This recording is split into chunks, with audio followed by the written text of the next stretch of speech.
Hi, my name is Dave Stoltz, and in the fall of 2008, I began to experience shortness of breath as I was, walking upstairs, and it got worse. And I thought, well, gosh, I must be putting on weight, or it's the winter, or what have you. You know, the things that we would all do.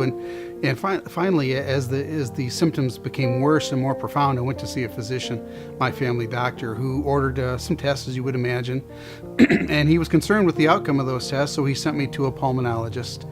And this was now the spring of 2009, and after many, many tests, and I'm sure if you're watching this video and you have concerned about chronic illness or terminal illness, you know what I mean by the many, many tests.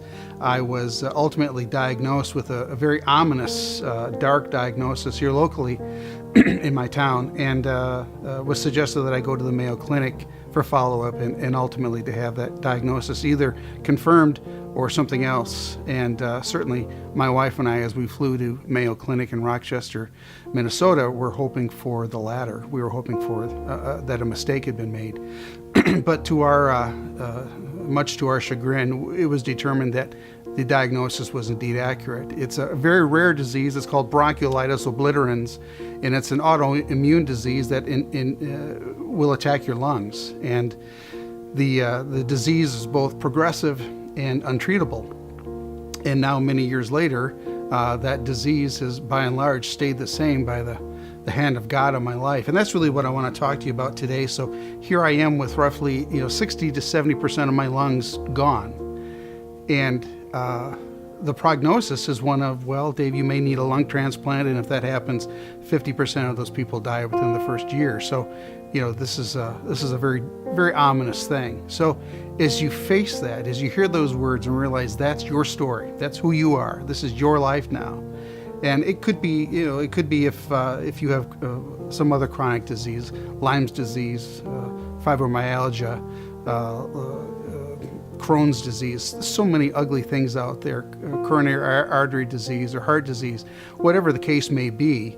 The issue is one of, so this is my lot, this is who I am, this is my story from this point forward. And it's scary, I think. It's very scary, particularly at first. But as you get past that shock and that fear, your focus begins to broaden to, wait a minute, I'm not in this alone. This is going to impact my friends, my family, my career. And you begin to wonder, gosh, do I have enough life insurance? Are there treatments abroad in Europe or China that would be different than what they do in the States that the FDA has not yet approved? So your mind begins to really wonder about, wow, this isn't just me, this is others. And will I last a year, 2, 10, 6 months? You don't know. So for whatever reason, here you are, as your chapter, the book of your life is being written. This is the story, right? This is where you are today.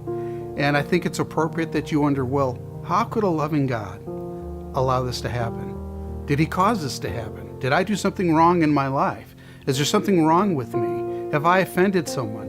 And all those are appropriate. All those are reasonable, I think, to some degree, as you go through that questioning of, how did this happen to me? Why is this happening to me? How you steward this event is really going to determine your joy, your lack of anger, how you walk through it. And it's really what we call understanding your special assignment. If you look at it through the eyes of Jesus Christ, who went through so many awful things, he was on special assignment. And if you look at it from that context, you'll find that you too now are on a special assignment to impact the world to the degree that you can.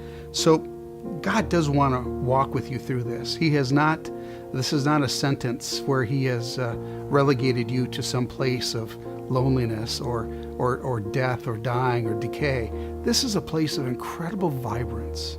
This is a place of joy, if you will allow it to be. In the economy of God, as you serve others, you unlock these incredible things called joy, peace, understanding, and the world can't take them away from you. And we've all seen stories of people who've been impacted by terrible things, but they had this joy, they had this presence, this peace, a sparkle in their eye, and you say, wow, if anyone deserved to have the mully grubs, it would be them. How do they do this? Amazing. It's the Spirit of God in them. It's certainly not them in and of themselves. So here I am today, now years later, from the original diagnosis, a untreatable and progressive diagnosis, And really, by and large, it's much the same. How could that be, right? I've not unlocked any secret formula. Perhaps it's just the joy of God in me, but I will tell you, I'm marching on. If I died tomorrow, I'm going to continue this song of dancing with God in this incredible journey that had he not brought, I wouldn't know him in this way.